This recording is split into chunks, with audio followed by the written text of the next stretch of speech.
Hello, welcome. Today we're going to discuss the physical basis. Oh, I keep doing this. The physical basis. Oh no. What a great start. Of nuclear magnetic resonance spectroscopy. So, nuclear magnetic resonance is all about the nucleus of an atom resonating in a big magnetic field. And it works because nuclei have spin much like electrons do. So if you imagine filling up electrons in an orbital, you might have one electron with a spin up and one electron with a spin down.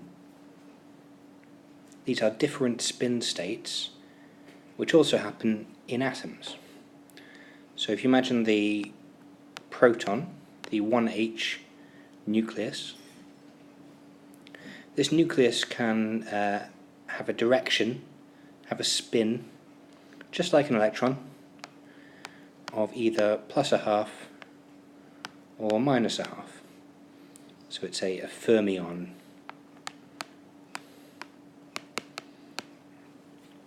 In cold, hard physicsy terms.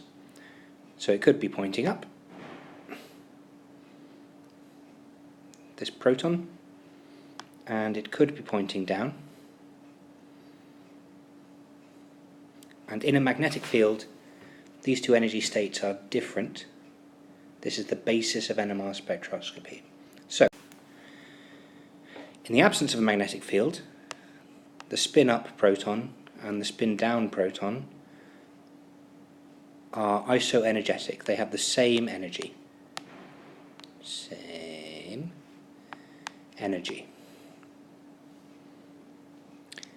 Inside a magnetic field, though, they don't. So this is sometimes parameterized by the Lamore frequency. So the Einstein relation has delta E is equal to h nu. And the Lamore expression tells you all about that frequency, nu. And so I'm just copying this down. The Lamore frequency nu L is equal to gamma times B naught all over 2 lots of pi. So let me tell you about gamma. Gamma here is called depending on which book you read, the gyromagnetic ratio. Gyro for like spinning around like a gyroscope. Gyromagnetic, so how it spins in a magnetic field. Gyromagnetic ratio. And this is specific to any nucleus. So the 1H nucleus will have a certain value of gamma, quite a high value. The 19F, the fluorine nucleus, that will have a different one. The boron nucleus, the 10B nucleus, that will have a third value of gamma. And the 11B nucleus, very similar, isotopically, but will have a different value of gamma. What this tells you in broad terms, though, is that in the presence of a magnetic field, so when B0 is not 0, then there will be a gap in energy. So in the presence of a magnetic field, the upspin and the downspin of a proton will have different energies. And it's those different energy states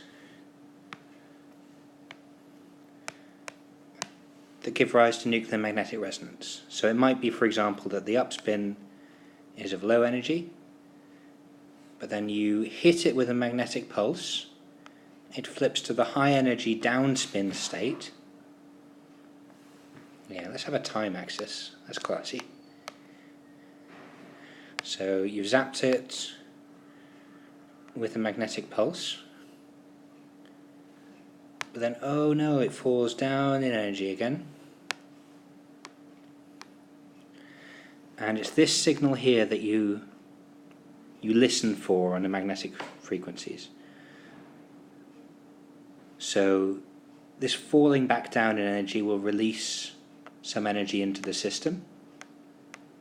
Oh. You can listen to that Lemore frequency signal, and this is what gives you the NMR spectrum.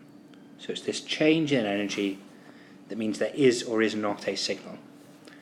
I'm going to be making some videos on the specifics of that signal. So the key features of our spectrum are the shifts that you see, the splittings that you see. Oh, let's make that an L. Yeah. And the integrations that you see. So the integral height, it's sometimes called, of an NMR spectrum. These are things I'll be dealing with in later videos. For now, bye-bye.